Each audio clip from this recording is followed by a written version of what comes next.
Welcome to the Ghamidi Center of Islamic Learning's comprehensive course, Belief in God. My name is Dr. Shahzad Salim, and I serve as a research fellow at the Ghamidi Center, which is an initiative of Al-Mawrid US. This course is designed to deepen your understanding of the fundamental tenets surrounding the existence and comprehension of God. Rooted in the Quran, collective human wisdom and history, this course is a journey that unfolds in two pivotal sections. In section 1, we embark on a profound exploration of the existence of God. Through the lenses of intuitive, intellectual, and historical evidence, we delve into the multifaceted aspects that affirm the presence of God. Section 2, entitled Comprehension of God, takes us on a nuanced journey through the understanding of the Almighty, unpacking the concepts of being, attributes, and dealings and practices. We navigate through the intricacies of divine tests, guidance, directives beyond human capacity, the rise and fall of nations, divine help, remorse and repentance, as well as the concept of reward and punishment. Throughout the course, we not only try to present compelling arguments for God's existence, but also offer thoughtful insights on the comprehension of the scheme of God. Grounded in the wisdom of intellect and Islam, this course is designed with the aim to enrich participants' understanding of the Almighty, fostering a deeper connection with faith. Join us on this intellectual voyage as we unravel the profound intricacies of belief in God together.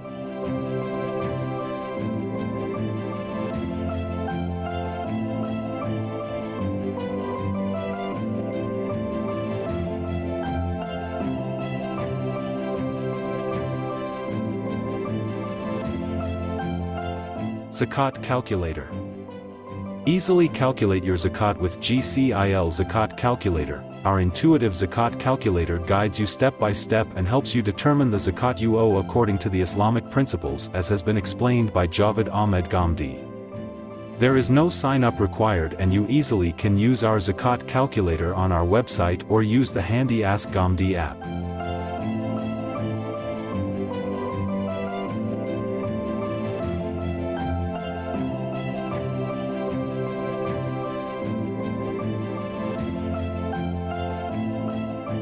Membership Program.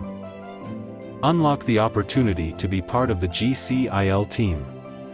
Join our first ever membership program and become an integral part of our community. Become a member now. ghamdi.org/member.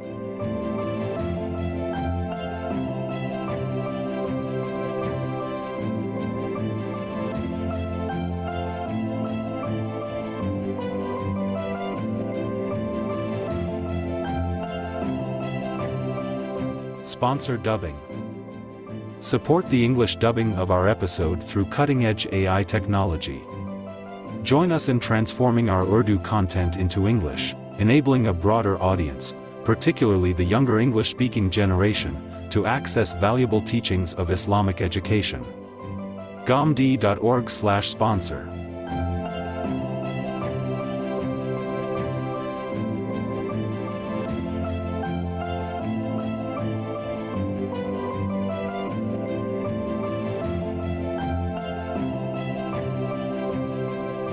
Embark on a journey of self-discovery and personal growth, with our recently published course, Life Lessons for a Fulfilling Life. This course is a comprehensive guide to navigating life's intricacies, featuring 30 chapters. Explore topics such as self-reflection, the power of prayer, effective communication, time management, and fostering a positive mindset. From the art of saying no to understanding the benefits of magnanimity, this course is your roadmap to a more purposeful and contented life. Uncover the secrets to overcoming despair, developing self-control, and contributing positively to the world. Whether you're seeking balance, better relationships, or personal fulfillment, this course is your key to unlocking a more enlightened and meaningful existence. Join us on this enlightening journey. Enroll now and discover the transformative wisdom and lesson of this course. Sponsor English closed captioning through your donation to enhance inclusivity and accessibility. Your support ensures that individuals with hearing impairments can enjoy content, aligning with legal requirements and promoting a commitment to diversity. Contribute to breaking communication barriers and make a positive impact by fostering inclusiveness in the content you sponsor. The primary goal is to make the content accessible to those who aren't proficient in Urdu. Additionally, we aim to provide value to individuals with hearing impairments who may also benefit from the content. ghamidi.org/sponsor.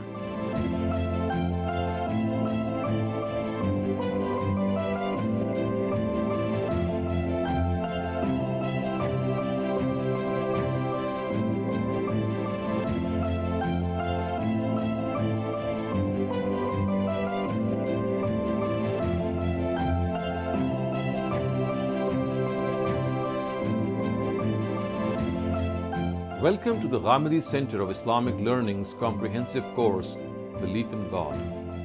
My name is Dr. Shahzad Salim, and I serve as a research fellow at the Ghamidi Center, which is an initiative of Al-Mawrid US.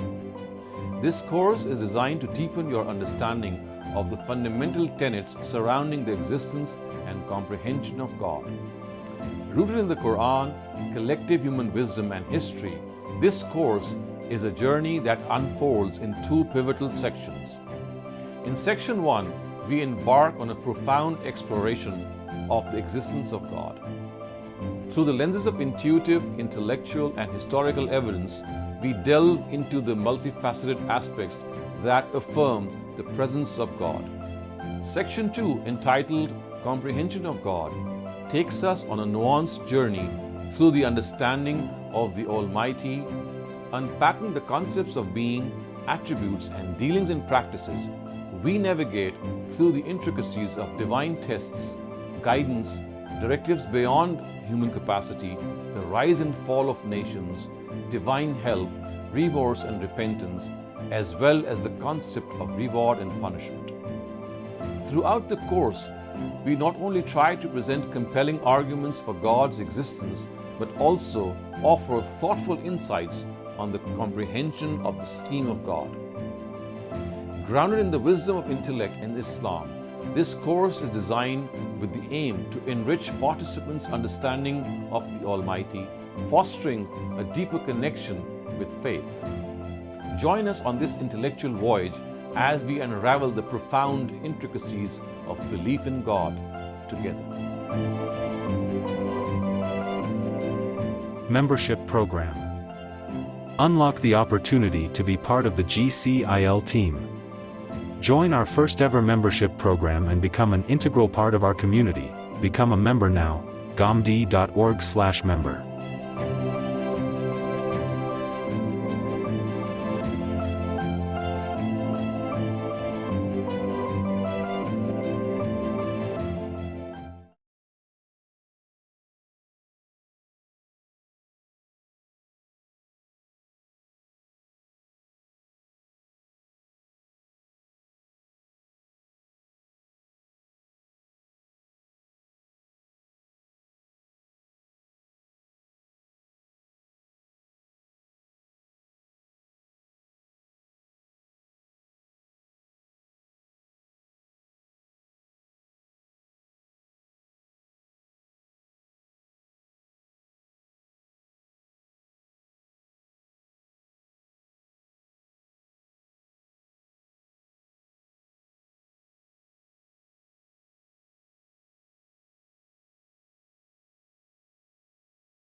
الحمدللہ رب العالمین والصلاة والسلام علی محمد الامین اعوذ باللہ من الشیطان الرجیم بسم اللہ الرحمن الرحیم۔ خواتین و حضرات، سورہ بنی اسرائیل کی آیت 45 کا مطالعہ کر رہے ہیں۔ اس میں ایک جملہ معترضہ کے طریقے پر یہ بتایا جا رہا ہے کہ آخر کیا وجہ ہے یہ لوگ سیدھی بات کو بھی سمجھنے کے لیے تیار نہیں ہیں۔ انسان جب کسی چیز کو سنتا ہے وہ اس کے سامنے ہر لحاظ سے واضح ہو کر آ جاتی ہے اور پھر بھی اس کو ماننے کے لیے تیار نہیں ہوتا، جس کو اردو محاورے میں کہتے ہیں کہ مان کر نہیں دیتا۔ تو سننے والے، دیکھنے والے بجا طور پر یہ پوچھتے ہیں کہ وجہ کیا ہے؟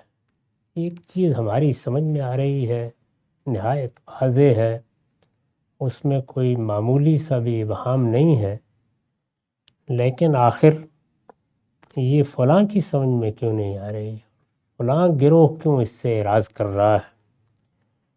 تو قرآن اس صورتحال پر تبصرہ کر رہا ہے۔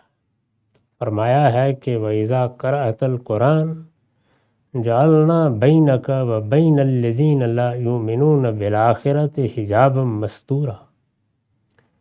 اے پیغمبر، جب تم قرآن سناتے ہو تو ہم تمہارے اور ان لوگوں کے درمیان ایک مخفی پردہ حائل کر دیتے ہیں جو آخرت کو نہیں مانتے۔ وَجَعَلْنَا عَلَىٰ قُلُوبِهِمْ أَكِنَّةً، اور ان کے دلوں پر غلاف ڈال دیتے ہیں، أَن يَفْقَهُوهُ وَفِي آذَانِهِمْ وَقْرًا، اور کانوں میں گرانی پیدا کر دیتے ہیں کہ نہ اس کو سمجھیں نہ سن سکیں۔ یہ جواب قرآن نے ہدایت اور ضلالت کے ضابطے کو واضح کرتے ہوئے دیا ہے۔ انسان کے لیے تنہا یہ بات کافی نہیں ہے کہ ایک بات اس کے سامنے کہاں سے آ رہی ہے، کہنے والا کون ہے، بات کتنی مدلل ہے، کس طرح ہر پہلو سے واضح کر کے بیان کر دی گئی ہے۔ یہ سب کچھ کر لینے کے بعد بھی وہ بعض اوقات نہیں مانتا، سننے کے لیے بھی تیار نہیں ہوتا۔ اس کی وجہ یہ ہوتی ہے کہ ابر تو برسے گا، لیکن جس زمین پر برسے گا اس کو بھی اپنا دامن کشادہ کرنا چاہیے، اس کو بھی اپنا دل کھولنا چاہیے۔ اگر اس دوسری جانب کسی چیز کو حاصل کرنے کی طلب نہیں ہے، سچائی تک پہنچنے کے لیے کوئی تڑپ نہیں ہے، تو جو جی چاہے سناتے رہیے اور جو جی چاہے کہتے رہیے، انسان تک وہ بات پہنچے گی نہیں۔ ایسے لگے گا جیسے آپ کے اور سننے والے کے درمیان پردے لٹکا دیے گئے۔ اس کی تحلیل کی ہے یہاں قرآن مجید نے، اور یہ بتایا ہے کہ آخرت کو ماننا یہ دعوت کو سننے کے لیے ضروری ہے۔ آخرت کے معاملے میں کوئی شخص بیدار ہو گیا ہے، اس پر یہ حقیقت ظاہر ہو گئی ہے کہ میں مرنے کے بعد مٹی میں مل نہیں جاؤں گا، مجھے اٹھنا ہے، اپنے پروردگار کی بارگاہ میں پیش ہونا ہے، میرا ظاہر و باطن وہاں میرے سامنے نمایاں کر دیا جائے گا۔ تو یہ ممکن نہیں ہو سکتا کہ وہ پھر کسی بات کو سنتے وقت اپنے تعصبات یا اپنی خواہشات یا اپنے جذبات کا اسیر ہو جائے۔ اس کی ساری طلب یہ ہوگی کہ اگر اتنا بڑا واقعہ پیش آنے والا ہے اور اس طرح مجھے اس بارگاہ میں حاضر ہونا ہے جہاں میں اپنے وجود کا کوئی ظاہر چھپا سکوں گا نہ باہر باطن چھپا سکوں گا، تو وہ تو اپنے اندر ایسی تڑپ محسوس کرتا ہے کہ کہیں سے حق مجھے مل جائے، ہر دروازے پر دستک دینے کے لیے اور ہر پتھر الٹنے کے لیے تیار ہو جاتا ہے۔ لیکن جب آدمی آخرت کو نہیں مانتا، یہی دنیا اس کے پیش نظر ہوتی ہے، وہ اسی کے مفادات کا اسیر ہو کر چیزوں پر غور کر رہا ہوتا ہے، اس کے نزدیک سب نتائج یہیں نکل آنے چاہیے، وہ انہی نتائج کو اپنی اصل تگ و دو سمجھتا ہے، انہی نتائج کے لیے جیتا اور مرتا ہے۔ اگر جس طرح کہ قرآن نے اس کی ایک تصویر کھینچی ہے کہ یہاں سے سفر کر کے بیت اللہ کی زیارت کے لیے بھی جاتا ہے تو ہاتھ اٹھا کے یہ کہتا ہے کہ پروردگار یہ دنیا ہی دے دے، تو اگر یہی سب کچھ ہے تو پھر اس کی غلطی پر اس کو متنبع کرنا آسان کام نہیں ہے، اس میں پھر ایک پردہ حائل ہو جاتا ہے۔ آپ بات کرتے ہیں، دیکھیے یہاں فرمایا ہے کہ لوگ بات سامنے بیٹھے سن رہے ہوتے ہیں لیکن وہ بات ادھر نہیں جاتی، ایسے لگتا ہے کہ ایک مخفی پردہ حائل ہے، دلوں پر غلاف پڑے ہوئے ہیں، سمجھنے کا کوئی سوال ہی نہیں ہوتا، حالانکہ پوچھئے تو ہر بات سنی جا رہی ہوتی ہے، کان شنوا ہوتے ہیں، سننے کی صلاحیت رکھتے ہیں، لیکن ایسی گرانی پیدا ہو جاتی ہے کہ جو کچھ سنتے ہیں گویا وہ بھی نہیں سنتے۔ یہ وہ چیز ہے کہ جس کا تجربہ اگر کوئی آدمی دعوت لوگوں کے سامنے پیش کرے یا کسی موقع پر حق و باطل کی کسی کشمکش میں اپنا نقطہ نظر بیان کرے تو بالکل واضح ہو جاتی ہے۔ اب اس کے بعد بات کو مزید آگے بڑھایا اور فرمایا کہ وَإِذَا ذَكَرْتَ رَبَّكَ فِي الْقُرْآنِ وَحْدَهُ وَوَلَّوْا عَلَىٰ أَدْبَارِهِمْ نُفُورًا، یعنی مخاطبین کون ہیں؟ مخاطبین وہ ہیں جنہوں نے شرک کو اپنا دین بنا لیا ہے۔ جب شرک کو اپنا دین بنا لیا جاتا ہے تو خدا کے سوا بعض ہستیاں انسان کی محبت، انسان کی عقیدت کا مرجع بن جاتی ہیں۔ جب کچھ ہستیاں اس طریقے سے انسان کے وجود سے متعلق ہو جاتی ہیں تو ان پر تنقید سننا ممکن نہیں ہوتا، تنقید کی جائے تو بہت گراں گزرتی ہے، ان کے مقابلے میں اللہ تعالیٰ اور اللہ تعالیٰ کی وحدانیت کا ذکر کیا جائے تو یہ بھی گراں گزرتا ہے۔ اس کی مثالیں قرآن نے آگے بیان کی ہیں۔ انسان کے ساتھ یہ ایک بڑا مسئلہ ہے، یعنی جب وہ شخصیات کا اسیر ہو جاتا ہے تو اس کے اندر جو حق و باطل میں امتیاز کی صلاحیت اللہ تعالیٰ نے رکھی ہے اس پر پردے پڑنا شروع ہو جاتے ہیں، یعنی پھر اصل چیز معیار کی حیثیت شخصیت کو حاصل ہو جاتی ہے۔ وہ اس شخصیت کو، وہ کوئی سیاسی شخصیت ہو سکتی ہے، وہ کوئی مذہبی شخصیت ہو سکتی ہے، وہ کوئی دیوی کوئی دیوتا ہو سکتا ہے، اس شخصیت ہی کو معیار بنا کر ہر چیز کے بارے میں رائے قائم کرتا ہے، اس کی معلومات بھی سب کی سب اسی کے گرد گھومنا شروع ہو جاتی ہیں، اسے وہی بات اچھی لگتی ہے جو اس کی تائید کر رہی ہوتی ہے، وہ چیزوں میں مبالغے بھی اسی کے لحاظ سے پیدا کرتا ہے، وہ توقعات بھی اسی کے لحاظ سے وابستہ کرتا ہے، اس کے ہاں وہ معیارات ختم ہو جاتے ہیں جو حق و باطل کا فیصلہ کرنے کے لیے اللہ تعالیٰ نے انسان کے اندر ودیت کر رکھے ہوئے ہیں۔ تو یہ ایک حادثہ ہے جو ہم میں سے ہر ایک کے ساتھ کسی بھی وقت ہو سکتا ہے۔ قرآن مجید نے یہاں دیکھیے اس کو اللہ پروردگار عالم کے بارے میں بیان کر دیا ہے کہ کیا حادثہ ہوتا ہے جب تم قرآن میں تنہا اپنے پروردگاری کا ذکر کرتے ہو، یعنی قرآن مجید سناتے ہو اور یہ کہتے ہو کہ اس کائنات کا ایک ہی خالق ہے، اس کا ایک ہی مالک ہے، تمام معاملات کا فیصلہ اسی کے حوالے سے ہوگا، وہی ہے جس کی پرستش کرنی ہے، وہی ہے جس کی اطاعت کرنی ہے، اسی کا حکم مانا جانا ہے، تو سننے والوں پر عجیب گرانے کی کیفیت طاری ہوتی ہے کہ یہ کیا بات ہوئی، ہمارے دیوی دیوتا کہاں گئے، ہمارے ابدال اور کتب کہاں گئے، ہماری محبوب شخصیتیں کہاں گئیں، پھر بڑا مشکل ہو جاتا ہے۔ تو قرآن مجید کہتا ہے کہ یہ اس حد تک، یعنی دیکھیے خدا کو مانتے ہیں لیکن کیونکہ اس کے مقابل میں خدا سراسر حق ہے، یعنی جب حق بالکل برہنہ ہوتا ہے مذہبیات میں تو اس کو ایک لفظ سے تعبیر کریں تو وہ کیا ہے ایک پروردگار کی معرفت، یعنی جیسے ہی یہ حقیقت بیان کی جاتی ہے، یہ اس طرح بیان کی جائے، اس کے لوازم بیان کیے جائیں، اس کے مقتضیات بیان کیے جائیں، تو قرآن نے دیکھیے اس باطنی کیفیت کو بیان کیا ہے۔ فرمایا وَلَّوْ عَلَىٰ أَدْبَارِهِمْ نُفُورًا، تو بیزاری کے ساتھ پیٹھ پھیر لیتے۔ کیا بات کہی گئی ہے؟ یعنی کوئی گالی دے دی گئی ہے، برا کہا گیا ہے، یہ کہا گیا ہے اللہ ایک ہے۔ تو قرآن مجید یہ کہتا ہے کہ اللہ ایک ہے، اپنی ذات میں کوئی منفی کلمہ نہیں ہے، یہ تو ایک حقیقت کا بیان ہے، لیکن اللہ ایک ہے کہ اس کلمے کی زد پڑ رہی ہے کہ تمہارے معبود نہیں ہیں، ان کی کوئی حیثیت نہیں ہے، تم نے جن کو اللہ کا شریک بنا رکھا ہوا ہے وہ تمہارے توہمات و مذمومات ہیں۔ تو یہ جو منفی پہلو ہے اس کا یہ لفظوں میں بیان نہیں ہوا، لیکن ادھر تو محبت کا مرجع یہی ہے، عقیدت کا مرجع یہی ہے، توقعات سب اسی سے وابستہ ہیں۔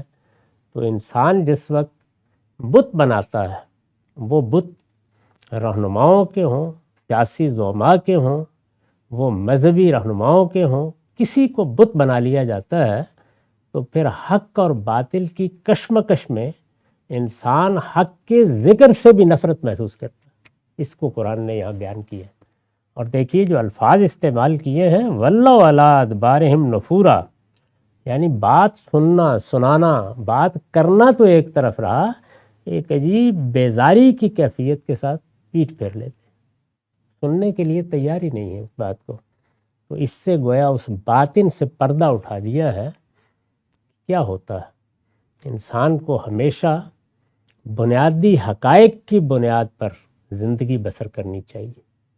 بنیادی حقائق مذہب سے متعلق ہوں، معاشرت سے متعلق ہوں، سیاست سے متعلق ہوں، انہی پر انسان کی اگر رائے کی بنیاد ہے، یعنی وہ چیزیں جو اپنی ذات میں مجردات کی حیثیت رکھتی ہیں، جن کے بارے میں اس طرح کا کوئی شائبہ بھی نہیں ہوتا کہ وہاں کسی کی محبت یا کسی کی نفرت گھر کر لے گی، تو پھر وہ بات بھی انہی کی بنیاد پر کرتا ہے، اس کا جینا اور مرنا بھی اسی کی بنیاد پر ہوتا ہے، اور اس سے ہر وقت حق و باطل کی بنیاد پر گفتگو ہو جاتی ہے۔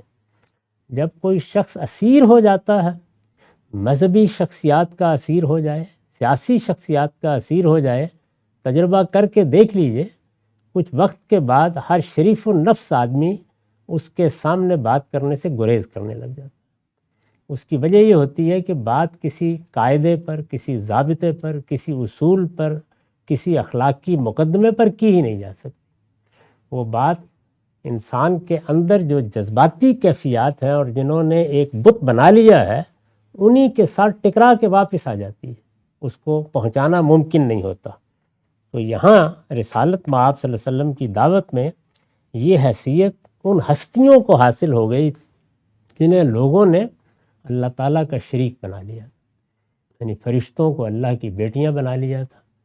اسی طرح سے جنات کے معاملے میں بعض ایسے توہمات اختیار کر لیے تھے جو شرک لائے جانے والے ہیں، اور وہی شخصیات جو ہمیشہ سے انسان کے لیے فتنہ بنتی رہی ہیں ان کے لیے بھی بن چکی تھیں۔ چنانچہ اللہ تعالیٰ کو ماننے کے بعد، یعنی یہ نہیں ہے کہ وہ اللہ تعالیٰ کے منکر تھے یا اس کائنات کا خالق نہیں مانتے تھے۔ قرآن مجید نے بعض موقعوں پر وہ مکالمے نقل کیے ہیں، ان سے ذرا تھوڑی دیر کے لیے پوچھئے تو صحیح کہ آسمان و زمین کا خالق کون ہے؟ یہ کہیں گے اللہ ہے۔ ان سے پوچھئے آسمان سے بارش کون برساتا ہے؟ یہ مانیں گے اللہ ہے، لیکن اس کے باوجود تنہا اللہ کا ذکر سننا ممکن نہیں ان کے لیے۔ وہ بیان کیا جائے تو پھر ایک نفرت اور ایک بیزاری کے جذبات پیدا ہوتے ہیں اور منہ پھیر لیتے ہیں، پیٹھ پھیر کر چلے جاتے ہیں۔ وَإِذَا ذَكَرْتَ رَبَّكَ فِي الْقُرْآنِ وَحْدَهُ، قرآن میں اگر اللہ کے ساتھ کوئی دو کلمے ان کی دیوی دیوتاؤں کے لیے بھی ہوتے، جن کو یہ اپنا معبود بناتے ہیں ان کے لیے بھی ہوتے، تو یہ قرآن مجید کو سننے کے لیے ٹوٹ پڑتے، گنے نہ جاتے، دائیں بائیں سے آتے۔ قرآن میں تم جب ذکر کرتے ہو تنہا اللہ کا کرتے ہو، یہ چیز ان کی بیزاری پہ اضافہ کرتی ہے، اور پھر یہ بیزاری سے پیٹھ پھیر لیتے ہیں۔ نحن عالم بما یستمعون بہ اذ یستمعون الیک وَإِذْ هُمْ نَجْوَىٰ إِذْ يَقُولُ الظَّالِمُونَ إِن تَتَّبِعُونَ إِلَّا رَجُلًا مَّسْحُورًا۔ فرمایا ہم خوب جانتے ہیں کہ جب وہ تمہاری طرف کان لگاتے ہیں تو جس غرض سے کان لگاتے ہیں، یعنی بظاہر تو لگ رہا ہے کہ بڑے غور کے ساتھ مجلس میں آئے ہیں اور بات سن رہے ہیں. کئی مرتبہ اس کا تجربہ ہوا ہے اور ہر شخص کو اس کا تجربہ ہو سکتا ہے کہ وہی بات جو نہایت واضح ہوتی ہے، جس میں علم و عقل کے لیے غیر معمولی اپیل ہے، وہی بات لوگوں کے سامنے بیان ہو رہی ہے. ایک شخص معلوم ہوتا ہے کہ اپنے پورے وجود کو کان بنا کر اس کو سن رہا ہے، لیکن کس لیے سن رہا ہے؟ ذرا دیکھنا ہے یہ حضرت کہاں غلطی کرتے ہیں، ذرا دیکھنا ہے کہ ان کی کس بات کو پکڑا جا سکتا ہے، ذرا دیکھنا ہے کہ کہاں سے کوئی ایسی بات تلاش کی جا سکتی ہے جہاں پروپیگنڈے کا ہدف بنایا جا سکے. تو اب غرض سننے کی تبدیل ہو گئی. جیسے ہی سننے کی غرض تبدیل ہو جاتی ہے تو انسان پھر وہی سنتا ہے جو وہ سننا چاہتا ہے. ذرا حالانکہ اس کو دیکھیے تو مجلس میں بیٹھے ہوئے یا بات کرتے ہوئے ایسے لگتا ہے کہ انہوں نے تو گویا اپنے پورے وجود کو کان بنا لیے، سراپا گوش ہو گئے ہیں. لیکن وہ سراپا گوش کس لیے ہوتے ہیں؟ فرمایا یہ تمہاری مجلسوں میں بھی اب پیغمبر جب آ جاتے ہیں اور وہاں آ کر لگتا یہ ہے کہ یہ تو ایسے بیٹھے ہوئے ہیں کہ آج گویا سب کچھ اپنے اندر اڑھیل کر ہی نکلیں گے. ہم جانتے ہیں کس غرض سے بیٹھے ہوئے. نحن عالم بما یستمعون بہ، ہم خوب جانتے ہیں کہ جب وہ تمہاری طرف کان لگاتے ہیں تو جس غرض سے کان لگاتے ہیں. وَإِذْ هُمْ نَجْوَىٰ إِذْ يَقُولُ الظَّالِمُونَ إِن تَتَّبِعُونَ إِلَّا رَجُلٌ مَّسْحُورًا، اور خوب جانتے ہیں جب آپس میں سرگوشیاں کرتے ہیں، یعنی ایک دوسرے کے کان میں باتیں کر رہے ہوتے ہیں. اور کیا کر رہے ہوتے ہیں؟ جب وہ ظالم کہتے ہیں کہ تم لوگ کیسے بیٹھے ہوئے ہو، بڑے غور سے باتیں سن رہے ہو، ایک سحر زدہ آدمی کے پیچھے چل رہے ہو. یعنی اپنے لوگوں کو یہ اطمینان دلا کر لے جاتے ہیں مجلسوں سے. تو یہ گویا جو کچھ وہاں ہو رہا تھا، یعنی رسالت میں آپ صلی اللہ علیہ وسلم کی بات سننے کے لیے بھی آ جاتے تھے. حرم میں کسی وقت آپ گفتگو کرتے تو وہاں بھی بیٹھ جاتے تھے، کبھی بلایا جاتا تو وہاں پر بھی حاضر ہو جاتے تھے، اور بظاہر لگتا تھا لیکن یہی کچھ کر رہے ہوتے تھے مجلس میں بیٹھ کر. تو اس طرح قرآن مجید نے یہ بتایا ہے کہ وہ جو کہا ہے ایک دوسری جگہ پر کہ حق کسی آدمی پر واضح نہیں ہو سکتا جب تک وہ جا بقلب منیب، اپنے دل کے اندر انابت پیدا کر کے اس کو سننے کے لیے نہیں آتا. بات کو سمجھنا ہے، دوسرے کے بارے میں یہ خیال کر لینا ہے کہ اس کی بات میں بڑا وزن ہو سکتا ہے، میں غلط ہو سکتا ہوں، مجھے سچائی کو تلاش کرنا ہے، سچائی ہی میرا مقصود ہے، یہی نصب العین ہے. اگر اس لیے آیا ہے آدمی تو پھر وہ کسی موقع کے اوپر زیادہ متوجہ نہیں ہے، تب بھی صحیح بات اس کے کان میں پڑ جائے گی. لیکن سراپا گوش ہو کر سن رہا ہے اور غرض یہ نہیں ہے تو فرمایا کچھ بھی سمجھ میں نہیں آئے گا. بات کیجیے.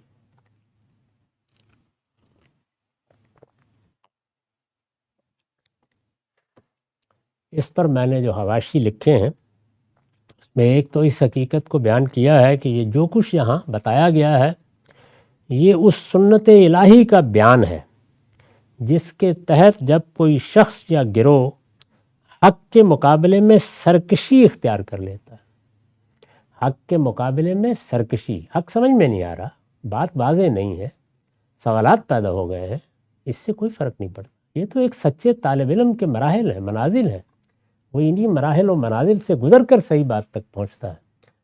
ہو سکتا ہے 10 مرتبہ ایک بات اس کو سننی پڑ جائے اور بیان کرنے والے کو بیان کرنی پڑ جائے اور پھر بھی سوالات باقی رہیں، اس میں کوئی فکر کی چیز نہیں ہے. لیکن جب باطن میں سرکشی پیدا ہو جاتی ہے، یعنی سرکشی ہمیشہ اس اصرار سے پیدا ہوتی ہے جو ہم اپنے باطن میں کسی چیز کے لیے رکھ لیتے ہیں. میری بات غلط نہیں ہو سکتی، میں نے جو تجزیے کیے تھے وہ تجزیے ہی درست تھے، میں اگر اس چیز سے ادنا درجے میں ہٹتا ہوں تو اس کا مطلب تو یہ ہے کہ لوگ کہیں گے کیا احمق آدمی تھا. یہ سب چیزیں قبول حق میں رکاوٹ بن جاتی ہیں اور پھر آدمی ایک کے بعد دوسرا سہارا لیتا چلا جاتا ہے. اس کو بہت خوبی کے ساتھ ہمارے عہد کے ایک بڑے عالم نے بیان کیا ہے. ان کی کتاب ہے تعبیر کی غلطی، مولانا وحید الدین خان صاحب نے کہ آخر میں ایک باب ہے قبول حق کی رکاوٹیں۔ اس دنیا کی تاریخ میں قبول حق کی رکاوٹیں یا تو اصول میں قرآن نے بیان کی ہیں یا پھر وہ اس تحریر میں بیان ہوئی۔ انسان کا تجزیہ کر کے بتا دیا گیا ہے کہ جب صحیح بات سامنے آ جاتی ہے، وہ سیاست میں ہو، معیشت میں ہو، معاشرت میں ہو، وہ خاندانی معاملات میں ہو، وہ مذہب میں ہو، وہ کسی علم میں ہو، صحیح بات سامنے آ جاتی ہے، پھر بھی آدمی قبول کرنے کے لیے تیار نہیں ہوتا۔ جب کسی شخص سے گفتگو مشکل ہو جاتی ہے، جب یہ خیال ہوتا ہے کہ اب آدمی ایک غلط سے غلط چیز کے بارے میں بھی جب بات کی جائے تو فوراً اپنی پوری قوت کے ساتھ اس کی مدافعت پہ آمادہ ہو جاتا ہے، بلکہ بہت فخر کے ساتھ کہتا ہے کہ ہر آنے والی حقیقت میرے ایمان میں، میرے اسرار میں اور میرے تصورات میں اور زیادہ بہتری پیدا کر رہی ہے، میں شرک کے بارے میں اور زیادہ مطمئن ہو رہا ہوں۔ یہ صورتحال جب پیدا ہو جاتی ہے تو وہ کیا رکاوٹیں ہوتی ہیں، ان رکاوٹوں کی تحلیل کرنی چاہیے، اس لیے کہ یہی وہ چیز ہے جس کا پھر ایک آخری نتیجہ قرآن میں بیان ہوا ہے، اور وہ یہ کہ دلوں پر مہر لگ جاتی ہے۔ یہ اللہ کی سزا ہوتی ہے جو اسی دنیا میں انسان کو ملتی ہے۔ یہ کسی چھوٹے سے چھوٹے گھریلو معاملے میں بھی اپنے لیے پیدا نہیں کرنی چاہیے، بلکہ ہر وقت اسی جگہ کھڑے رہنا چاہیے کہ اچھا اگر کوئی دوسرا آدمی پورے اذعان کے ساتھ مجھے بتانا چاہتا ہے کہ میں شرک کر رہا ہوں تو مجھے سمجھنا ہے اس بات کو، کیونکہ شرک تو ایک بڑا گناہ ہے۔ اسی طرح سے اگر کوئی آدمی میرے کسی فکری معاملے میں مجھ پر تنقید کر رہا ہے یا غلطی بیان کر رہا ہے تو مجھے سب کام چھوڑ کر اس کی بات سننی چاہیے۔ آدمی اگر حق کا سچا طالب ہے تو وہ اس رویے کے ساتھ جیتا ہے، اور اگر نہ ہو تو پھر وہ یہ سب کچھ ہوتا ہے جو یہاں بیان ہو رہا ہے۔ تو میں نے لکھا ہے کہ اگر وہ حق کے مقابلے میں سرکشی اختیار کر لیتا ہے تو کچھ عرصے کی مہلت کے بعد اللہ تعالیٰ مہلت دیتے ہیں، موقع فراہم کرتے ہیں، ایسے حالات فراہم کرتے ہیں کہ دائیں بائیں سے صحیح بات آپ کے سامنے آتی ہے، پھر اللہ کی نشانیاں نمودار ہوتی رہتی ہیں، لیکن کچھ عرصے کی مہلت کے بعد اس کی وہ صلاحیت ہی سلب کر لی جاتی ہے جو حق کو پانے اور اس تک پہنچنے کے لیے خدا نے ہر انسان کو دیکھ رکھی، وہ صلاحیت سلب ہونا شروع ہو جاتی ہے۔ یعنی ایسا اطمینان آدمی کو باطل پر ہونا شروع ہو جاتا ہے کہ ہر آنے والا واقعہ اور حادثہ اس باطل پر اس کے ایمان میں افزونی پیدا کرتا ہے، اور وہ اس کو فخر کے ساتھ بیان کرتا ہے۔ تو ہر انسان کے اندر جو یہ حق کو پانے کی صلاحیت اللہ تعالیٰ نے رکھی ہے یہ سلب ہو جاتی ہے۔ اس کے بعد صرف عذاب ہی کا انتظار ہوتا ہے، یعنی پھر بس اللہ کی گرفت ہی ہوتی ہے۔ جن معاملات میں وہ دنیا میں ہو جانی ہے وہ ہو جاتی ہے، اور جن معاملات میں اللہ تعالیٰ نے آخرت پر چیزوں کو مؤخر رکھا ہے ان میں وہاں ہو جائے۔ تو عذاب، یہ عذاب چونکہ رسولوں کی بعثت کے بعد جن کی دعوت یہاں زیر بحث ہے دنیا ہی میں آتا ہے، تو اس لیے پھر میں نے بیان کیا کہ اس کے بعد صرف عذاب ہی کا انتظار ہوتا ہے جو رسولوں کی طرف سے اتمام حجت کے بعد لازماً آ جاتا ہے۔ یہ کیا بات تھی؟ یعنی خدا کا تنہا ذکر کیوں ہوا؟ خدا کا تنہا ذکر کیوں ہوا؟ خدا کو ماننے والوں کے سامنے خدا کا تنہا ذکر کیوں ہوا؟ اس کے ساتھ جن کو وہ معبود بنائے بیٹھے ہیں جو ان کی محبت کا مرجع ہیں ان کا ذکر کیوں نہیں؟ ان کے بارے میں بات کیوں نہیں ہوئی؟ تو میں نے لکھا ہے اس لیے کہ اپنے مذمومہ معبودوں کے بغیر وہ کسی خدا کو بھی ماننے کے لیے تیار نہیں۔ یعنی خدا ہوا کرے کائنات کا خالق اور مالک، ہوا کرے اس کائنات کا پروردگار، لیکن اگر ہمارے کتب نہیں ہیں اور ہمارے ابدال نہیں ہیں اور ہماری محبوب ہستیاں نہیں ہیں اور ہمارے بنائے ہوئے معبود نہیں ہیں تو ایسے خدا کو ہم نے کیا کرنا ہے؟ اس کے لیے تیاری نہیں ہے ذہنی طور پر۔ اس کی تحلیل کر کے یہاں قرآن نے بتا دیا ہے کہ باطن میں وہ کیا رکاوٹ پیدا ہوتی ہے جو شخصیات سے یا مضمومات سے یا تصورات سے محبت کے نتیجے میں پیدا ہو جاتی ہے۔ یہ محبت کوئی بری چیز نہیں ہے، انسان اپنی ماں سے محبت رکھتا ہے، باپ سے محبت رکھتا ہے، اپنے اساتذہ سے محبت رکھتا ہے، بڑی شخصیات سے بھی محبت پیدا ہوتی ہے، سیاسی رہنماؤں سے، اسی طریقے سے جن لوگوں کے ساتھ آپ کا دوستی کا تعلق ہوتا ہے سب سے محبت ہوتی ہے، لیکن اس محبت کو حق و باطل کا معیار بنا لیا جائے، ہر چیز اب اس کے مطابق ہوگی تو مانیں گے، نہیں ہوگی تو نہیں مانیں گے۔ یہ چیز جب پیدا ہوتی ہے تو یہ ایک باطنی سرکشی پیدا کرتی ہے، اگرچہ ظاہر میں آدمی بہت شائستہ ہوتا ہے، بہت مہذب ہوتا ہے، وہ باطنی سرکشی جب پیدا ہوتی ہے تو پھر آپ حق کی بات بھی اتنی ہی سننے کے لیے تیار ہوتے ہیں، یعنی اس معاملے میں اتنی ہی سننے کے لیے تیار ہوتے ہیں جو اس سے مطابقت رکھتی۔ یہ حقیقت ہے کہ جن مذاہب یا جن فرقوں یا جن جماعتوں میں یہ چیز مذہبی لحاظ سے پیدا ہو جاتی ہے، ان کے ساتھ آپ کوئی بات کریں، اعلیٰ سے اعلیٰ حقائق بیان کریں، عقلی تصورات کی تحلیل کر کے رکھ دیں، علم و عقل کے مسلمات ان کے سامنے نمایاں کر دیں، وہ بہت اطمینان سے کہیں گے پوری تقریر ہم نے سن لی، پوری گفتگو سن لی، فلاں شخص کی محبت میں تو ایک جملہ بھی ان کی زبان سے نہیں نکلا، یا فلاں کی مذمت تو انہوں نے فرمائی نہیں۔ تو نفرت اور محبت جو اس طریقے سے واقعات کے ساتھ، شخصیات کے ساتھ، حوادث کے ساتھ وابستہ ہو جاتی ہے، وہی حق و باطل کا معیار بن جاتی ہے۔ یہاں قرآن مجید نے اس کو بالکل تحلیل کر کے بیان کر دیا ہے کہ یہ سمجھ لو کہ جس وقت تم نے اپنے باطن میں یہ محبت داخل کر لی تو نتیجے کے طور پر پھر پیغمبر بھی سامنے آ کر کھڑا ہو جائے گا اور وہ دین بیان کرے گا تو ہم تمہارے اور اس کے درمیان پردے حائل کر دیں گے، پھر کانوں میں گرانی پیدا کر دیں، پھروں پر غلاف آئے، ممکن ہی نہیں ہے کہ بات تم تک پہنچ سکے، یہ راستہ ہی بند ہو جائے گا، اس کو پھر کوئی کھول نہیں سکتا۔ جب آپس میں سرگوشیاں کرتے ہیں تو فرمایا کہ وہ غرض کیا ہوتی ہے؟ بظاہر تو لگتا ہے کہ بہت توجہ سے بات سن رہے ہیں، لیکن وہ سن ہی یہ سمجھ کر رہے ہوتے ہیں کہ کہاں وہ بات ہمارے مضمومات کے مطابق رہتی ہے، کہاں ہمارے کسی نقطہ نظر کی اس سے تائید ہوتی ہے، اور کہاں یہ اس کے خلاف کوئی بات کرتے ہیں۔ یعنی پہلے سے طے شدہ تصورات، پہلے سے متعین کردہ مضمومات وہی حق و باطل کا معیار بن رہے ہوتے ہیں۔ تو اس کو یہاں اس لفظ سے تعبیر کیا ہے کہ ہم جانتے ہیں کہ جب یہ کان لگا کر تمہاری مجلسوں میں بیٹھے ہوتے ہیں اور لگتا ہے کہ سراپا گوش ہو گئے ہیں، یہ کس غرض سے کان لگا کے بیٹھے ہوتے ہیں؟ وہ حق کو سننے کے لیے نہیں بیٹھے ہوتے، صحیح بات کو سمجھنے کے لیے نہیں بیٹھے ہوتے، اس کو جاننے کے لیے نہیں بیٹھے ہوتے، اور خوب جانتے ہیں جب آپس میں سرگوشیاں کرتے ہیں، یعنی ایک دوسرے کی محبت تو ظاہر ہے معلوم ہوتی ہے کہ یہ بھی اسی دیوی کے عشق میں مبتلا ہے، یہ بھی انہی کو غوث قطب ابدال سمجھتا ہے، یہ فلاں رہنما کے سحر میں اسیر ہے، تو پھر انہی لوگوں کو جو ساتھ دینے والے ہوتے ہیں، بتا رہے ہوتے ہیں، سرگوشیاں کر رہے ہوتے ہیں، یہ کہہ رہے ہوتے ہیں، جب وہ ظالم کہتے ہیں کہ تم لوگ تو بس ایک سحر زدہ آدمی کے پیچھے چل رہے ہیں، پیغمبر کو مسحور قرار دے کر ان کا کیا ہے، یہ تو بس ایک ہی خبط ہے جو ان کو لاحق ہے، یہ کہہ کے چلے جاتے ہیں، بات سننا سمجھنا ممکن ہی نہیں ہوتا۔ ارشاد فرمایا انظر کیف ضربوا لک الامثال فضلوا فلا یستطیعون سبیلا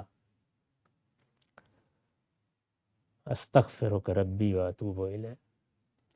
دیکھو یہ تم پر کیسی کیسی مثالیں چست کر رہے ہیں، سو کھوئے گئے ہیں، اب کوئی راستہ نہیں پا رہے ہیں۔ اب یہ باطن کو بیان کرنے کے بعد ظاہر کی تصویر کھینچتی، یعنی جب آدمی اس طرح کی صورتحال سے دوچار ہو جائے تو پھر تجزیہ، تحلیل، دلائل کو سمجھنے کا عمل یہ رہتا ہی نہیں باقی، پھر گروہ بن جاتے ہیں جن کے اندر سرگوشیاں ہوتی ہیں اور وہاں اپنے دل کی باتیں کر لی جاتی ہیں، اور جس شخص سے لوگ متاثر ہو رہے ہوں، ظاہر خدا کا پیغمبر کوئی معمولی ہستی نہیں ہوتا، اس کو سحر زدہ قرار دے کر کوئی پھپتی چست کر کے، یہ ان کی خاص تصورات ہیں، ان کے دل میں فلاں چیز کے معاملے میں ویسے ہی نفرت بسی ہوئی ہے، تو پھر گریز و فرار کے راستے تلاش کیے جاتے ہیں۔ اس پر تبصرہ کیا ہے، دیکھو یہ تم پر کیسی کیسی مثالیں چست کر، یعنی ایک شخص کی پوری زندگی بتا رہی ہے کہ اس کے لیے حق کے سوا کبھی کوئی چیز معیار نہیں بنتی، لیکن اس کی بات بھی کانوں سے ٹکرا کر چلی جاتی، کوئی نہیں سنتا۔ اس پر یہ فرمایا کہ پھر انسان آخر بچے گا کیسے؟ اس لیے کہ بڑی شخصیت، پیغمبر کی شخصیت یا کوئی غیر معمولی شخصیت اپنا اثر تو چھوڑ رہی ہوتی ہے، پھر کہتے ہیں کہ نہیں اس معاملے میں یہ سحرزدہ آدمی، اس معاملے میں ان کی بات میں کوئی خاص وزن نہیں ہوتا. یہ پھر سرگوشیاں وجود میں آنا شروع ہو جاتی ہیں. کیسی کیسی مثالیں چست کر رہے ہیں، اس کا نتیجہ بھی بیان کر دیا. سو کھوئے گئے، یعنی پھر انسان انہی راستوں پر، جیسے کوئی آدمی راستہ کھو دے تو بھٹکتا پھرتا ہے، ایسے ہی پھر یہاں سے پتھر اٹھایا، یہاں سے کچھ اٹھایا، ادھر مار دیا ادھر مار دیا، کچھ نہیں ہوتا پاس. اب کوئی راستہ نہیں پا رہے ہیں. فلا یستطیعون سبیلا، یعنی جب بالکل پھر آخر میں موت کے منہ میں چلے جائیں گے، اس وقت ہی مانیں گے کہ یہ بات اس طرح تھی. میں نے لکھا ہے کہ یعنی اس لیے کان نہیں لگاتے کہ اس سے کوئی نفع حاصل کریں، بلکہ اس لیے کان لگاتے ہیں کہ نکتہ چینی اور اعتراض کا کوئی پہلو آتا ہے. یعنی سنتے بھی ہیں بات تو اسی طرح، اور اس کے بارے میں کہ اب کوئی راستہ نہیں پا رہے، یعنی حقیقت اتنی واضح ہے کہ اس کی تردید کے لیے کوئی راستہ نہیں پا رہے ہیں. چنانچہ کبھی کاہن، کبھی ساحر اور کبھی مجنون و مسحور کہہ کر گریز و فرار کے راستے تلاش کرتے ہیں. یہ انسان کے ساتھ ہوتا ہے. تو ظاہر کو بھی بیان کر دیا اور باطن کو بھی کھول دیا، تاکہ معلوم ہو کہ انسان حق کو سامنے دیکھ کر بھی کس طرح اپنے لیے اس کے قبول کرنے کے راستے میں رکاوٹیں پیدا کر لیتا ہے. تو فرمایا کہ یہ رکاوٹیں ہیں، یہ ان کو دور کرنی ہے. جب یہ ان کے ہاں دور ہو جائیں گی تو توحید کی جو دعوت ہے پیغمبر آپ پیش کر رہے ہیں وہ تو اتنی واضح ہے کہ وہ دل و دماغ کا احاطہ کر لے گی. لیکن اگر وہ رکاوٹیں انہوں نے دور نہیں کی تو یہ بات جہاں سے نکلے گی وہیں رہ جائے گی، یہ وہاں پہنچے گی. اقول قولی ھذا واستغفر اللہ لی ولکم ولسائر المسلمین.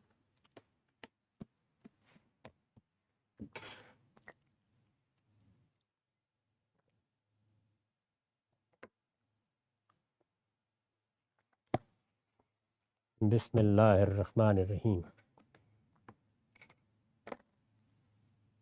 عن ابی مالک الاشعری قال قال رسول اللہ صلی اللہ علیہ وسلم الطہور شطر الایمان والحمد للہ تملأ المیزان وسبحان اللہ والحمد للہ تملأان ما بین السماوات والارض والصلاة نور والصدقۃ برہان والصبر ضیاء والقرآن حجت لک او علیک کل الناس یغدو فبائع نفسہ فموتقها او موبقها.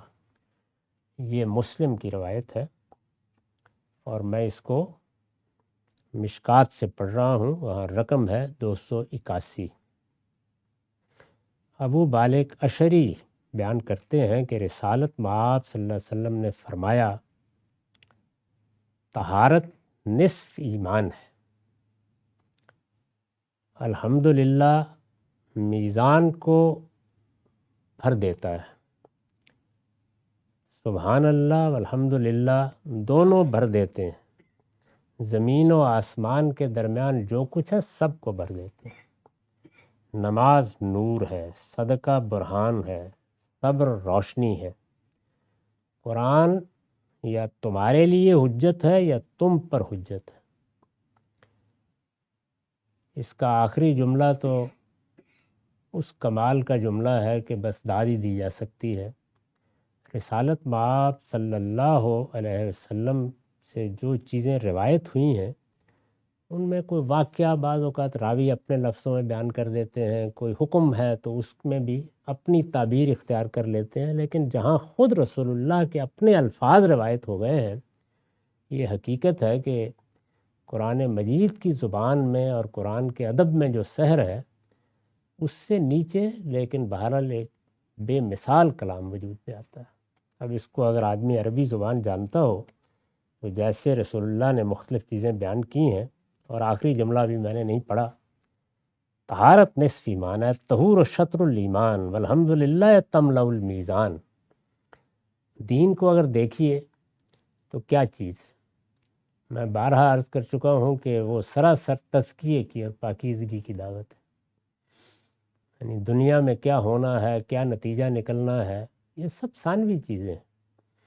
اصلی چیز کیا ہے؟ میرے پروردگار نے فیصلہ کیا ہے کہ وہ اپنے فردوس میں پاکیزہ نفس لوگوں کو آباد کرے گا۔ دنیا میں مجھے یہی ہدف دیا گیا ہے کہ مجھے یہ پاکیزگی حاصل کرنی ہے، اور میں عرض کر چکا ہوں کہ یہ پاکیزگی علم میں بھی ہے، یہ پاکیزگی عمل میں بھی ہے، یہ انفرادی زندگی میں بھی ہے، یہ اجتماعی زندگی میں بھی ہے۔ اس پاکیزگی کا ایک بڑا حصہ ظاہر سے متعلق ہے اور ایک بڑا حصہ باطن سے متعلق ہے۔ تو اگر ظاہر اور باطن میں تقسیم کریں تو ظاہر میں جن چیزوں میں طہارت مقصود ہے اور پاکیزگی مقصود ہے، اور باطن کی جو چیزیں بیان کی گئی ہیں، تو یہ کوئی ریاضیاتی تقسیم نہیں، بات سمجھانے کے لیے حضور نے فرمایا کہ نصف ظاہر سے متعلق ہے، نصف باطن سے متعلق ہے۔ باطن میں کیا چیزیں ہوتی ہیں؟ اخلاق کی پاکیزگی۔ ظاہر میں جیسے بدن کی پاکیزگی ہے، خور و نوش کی پاکیزگی ہے۔ تو پورے دین کا اگر آپ مطالعہ کریں تو یہ بڑی صحیح بات آپ نے فرمائی ہے کہ صفائی، طہارت، نظافت، پاکیزگی یہ آدھا ایمان ہے، یعنی اس کا وہ حصہ جو باطن سے متعلق ہے وہ یہاں زیر بحث نہیں ہے، لیکن جو ظاہر سے متعلق ہے تو گویا ایمان اگر ایک جامع حقیقت ہے اور اس سے دو چیزیں نکلی ہیں جن میں پاکیزگی مطلوب ہے، ایک ظاہر اور ایک باطن، تو آدھا ایمان یہی ہے کہ انسان اپنے ظاہر کو بھی ہر لحاظ سے پاکیزہ بنائے۔ فرمایا والحمدللہ تملأ المیزان، اور جب تم یہ کہتے ہو کہ شکر اللہ ہی کا ہے، تو جانتے ہو کہ یہ محض ایک کلمہ نہیں ہے جو تمہاری زبان سے نکلتا ہے، یہ تمہارے پورے وجود کی حقیقت پر شہادت ہے۔ یعنی تم نے اس کائنات کو خدا کی بنائی ہوئی مان لیا، اپنے پروردگار کو منعم حقیقی مان لیا۔ تم نے جب یہ کہا کہ شکر ہے تو گویا پوری زندگی جس کو خدا نے خود ابتلا اور آزمائش کہا ہے اس کے اس پہلو کو لے لیا کہ جو سراسر مثبت ہے، اس کے بعد ہی یہ کلمہ زبان سے نکلے گا۔ اسی کو ایک بڑے عارف نے بیان کیا ہے کہ دین کی حقیقت کیا ہے؟ جذبہ شکر۔ اگر دنیا میں اور اس ابتلا میں جس میں ہر طرف رنج بھی ہے، غم بھی ہے، الفت بھی ہے، مصیبت بھی ہے، سب چیزیں ہیں، انسان سراپا شکر بن گیا ہے اور ہر موقع پر اس کی زبان پر الحمدللہ ہے، یہ کلمہ شکر ہے عربی زبان میں۔ تو اس کا مطلب یہ ہے کہ اس کی پوری زندگی اب ایک اور ہی زندگی ہوگی، اور یہ زندگی جو ہے تو حضور یہاں یہ فرما رہے ہیں کہ یہ محض دو لفظ نہیں ہیں جو تمہاری زبان سے نکلے ہیں، یہ اتنے بڑے الفاظ ہیں کہ انہوں نے جو میزان قیامت میں لگنی ہے اس کو بھر دیا ہے۔ الحمدللہ تملأ المیزان، اور پھر فرمایا وسبحان اللہ والحمدللہ تملأان ما بین السماوات والارض، تملأان ما بین السماوات والارض۔ اور یہ دونوں کلمے اگر زبان سے نکلے ہیں یعنی اللہ کا شکر ہے، اللہ سراسر خیر ہے، اللہ تعالیٰ ہر اچھی صفت سے متصف ہے اور کوئی عیب میں اس کی طرف منسوب نہیں کر سکتا، اس سے خیر ہی صادر ہوتا ہے۔ تو ظاہر ہے کہ پورا تصور واضح ہو گیا، تنزیہ بھی ہو گئی اور حمد بھی ہو گئی، دونوں چیزیں جب ہو گئیں تو فرمایا زمین و آسمان بھر جاتے ہیں اس سے، اس لیے کہ اس سے بڑی کوئی حقیقت نہیں ہے جس کا آدمی اظہار کرے۔ یہ تو گویا انسان کے باطن کا ذکر الہی میں ظہور ہے۔ ہماری زبان پر تو یہ روایت میں آتے ہیں کلمات، لیکن اصلاً یہ کلمات ہمارے پورے دینی تصور کو بیان کرتے ہیں، خدا کی معرفت کو بیان کرتے ہیں، اللہ تعالیٰ کے ساتھ ہمارے تعلق کو بیان کرتے ہیں۔ اس زاویے سے دیکھیے تو زمین و آسمان میں انہی کا نور ہے۔ والصلاۃ نور، اور یہ نماز جو تم پڑھتے ہو، تمہارا خیال یہ ہے کہ جاتے ہو اور بس جا کر تم نے کچھ اعمال انجام دے دیے، کچھ الفاظ زبان سے نکال دیے، تم اس کی حقیقت کو سمجھ کر اگر نماز کی طرف جاؤ تو یہ روشنی ہے، اس سے حق و باطل میں امتیاز پیدا ہوتا ہے، یہ تمہیں غلطی اور کوتاہی پر متنبع کرتی ہے۔ یہ ہر لحاظ سے جہاں کہیں تم اندھے ہو رہے ہوتے ہو یا بینائی دھندلا رہی ہوتی ہے تو 5 وقت تمہاری آنکھیں صاف کر دیتی ہے، یہ روشنی ہے۔ وصدقۃ برہان، اور جس وقت کہ انسان اپنا کمایا ہوا مال اپنی جیب سے نکال کر اللہ کی راہ میں خرچ کرتا ہے تو پھر نہ دنیا میں کسی شہادت کی ضرورت رہ جاتی ہے کہ حق کس میں آ چکا ہے، اور نہ قیامت میں اللہ تعالیٰ شہادت طلب کرے، یہی برہان بن جائے۔ کیونکہ انسان کی طرف سے اگر یہ خیر وجود میں آ گیا ہے کہ وہ جو کچھ خود کما رہا ہے وہ اللہ کی راہ میں خرچ کر رہا ہے، تو کیا کہنے ہیں؟ وہ صبر و ضیاء، اور صبر یعنی استقامت سے اپنے موقف پر جمے رہنا، اور ہر قدم پر صحیح رویہ اختیار کرنا، جزا فضا سے پرہیز کرنا، شکر کے موقعوں پر بھی شکر کرنا اور صبر کے موقعوں پر بھی شکر ہی کرنا کہ اس میں بھی اللہ نے کوئی خیر رکھا ہے۔ تو ایسے سمجھو کہ جیسے پھر انسان کی زندگی میں سورج طلوع ہو گیا، پھر ظلمت نہیں رہے گی، ظلمتوں سے نجات دیتا ہے صبر۔ یہ باتیں بیان کرنے کے بعد جو آخری دو جملے ہیں وہ زیادہ وضاحت کا مطالبہ کرتے ہیں، میں اس وقت صرف ترجمہ کر کے ختم کر دیتا ہوں، اس پر آئندہ نشست میں گفتگو کریں گے۔ قرآن تمہارے لیے بھی حجت ہوتا ہے اور تمہارے خلاف بھی حجت ہوتا ہے۔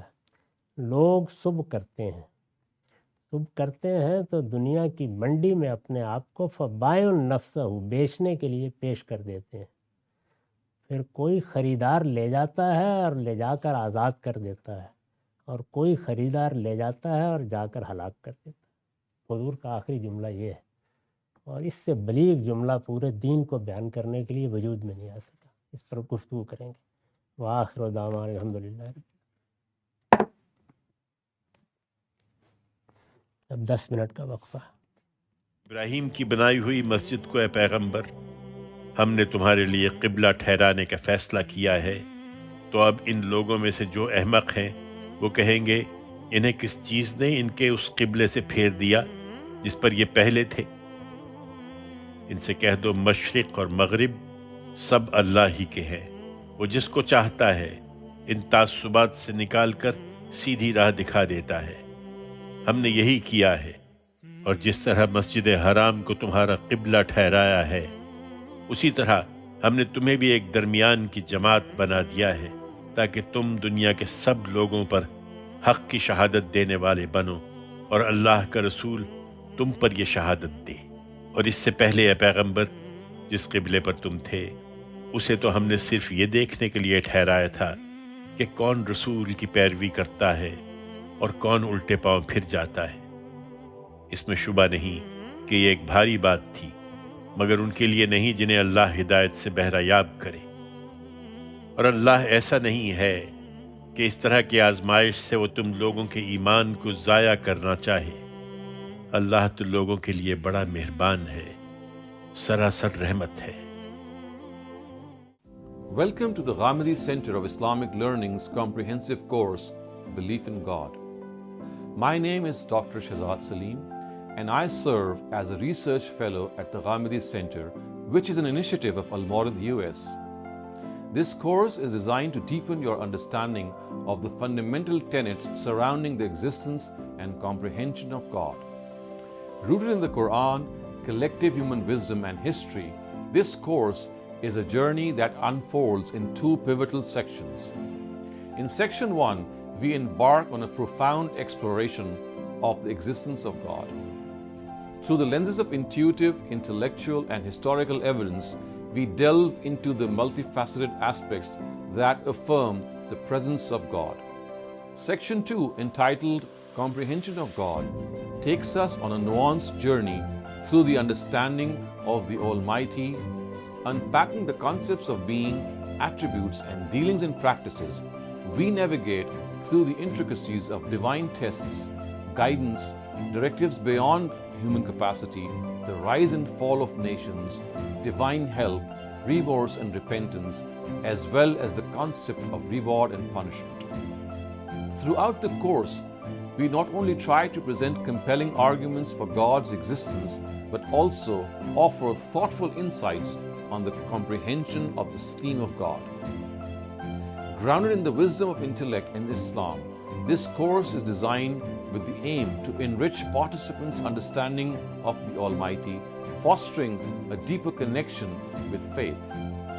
Join us on this intellectual voyage as we unravel the profound intricacies of belief in God together.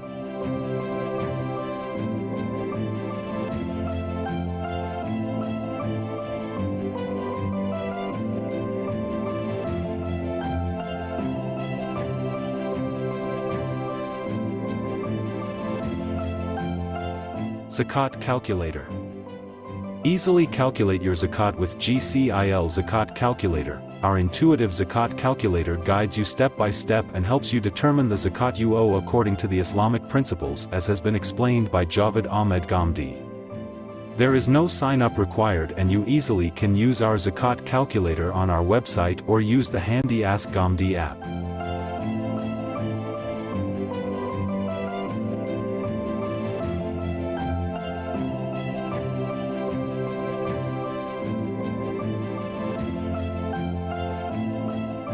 Membership Program.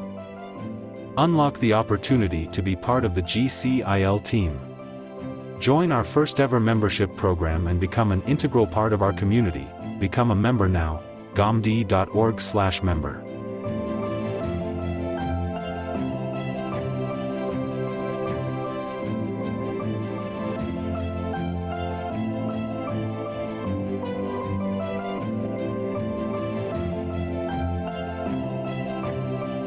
Sponsor dubbing.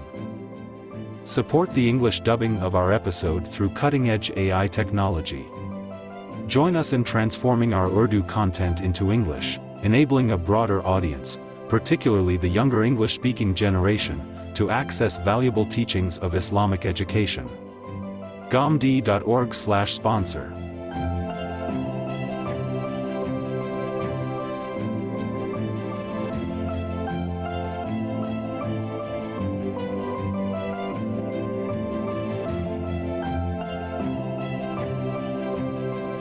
Embark on a journey of self-discovery and personal growth, with our recently published course, Life Lessons for a Fulfilling Life.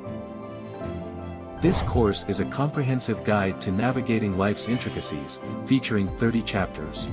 Explore topics such as self-reflection, the power of prayer, effective communication, time management, and fostering a positive mindset.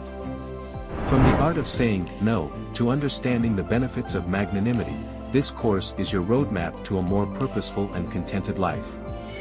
Uncover the secrets to overcoming despair, developing self-control, and contributing positively to the world. Whether you're seeking balance, better relationships, or personal fulfillment, this course is your key to unlocking a more enlightened and meaningful existence. Join us on this enlightening journey. Enroll now and discover the transformative wisdom and lesson of this course.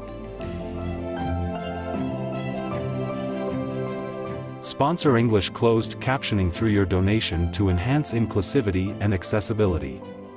Your support ensures that individuals with hearing impairments can enjoy content, aligning with legal requirements and promoting a commitment to diversity.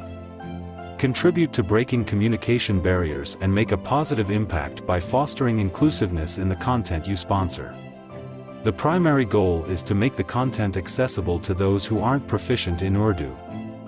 Additionally, we aim to provide value to individuals with hearing impairments who may also benefit from the content. ghamidi.org/sponsor.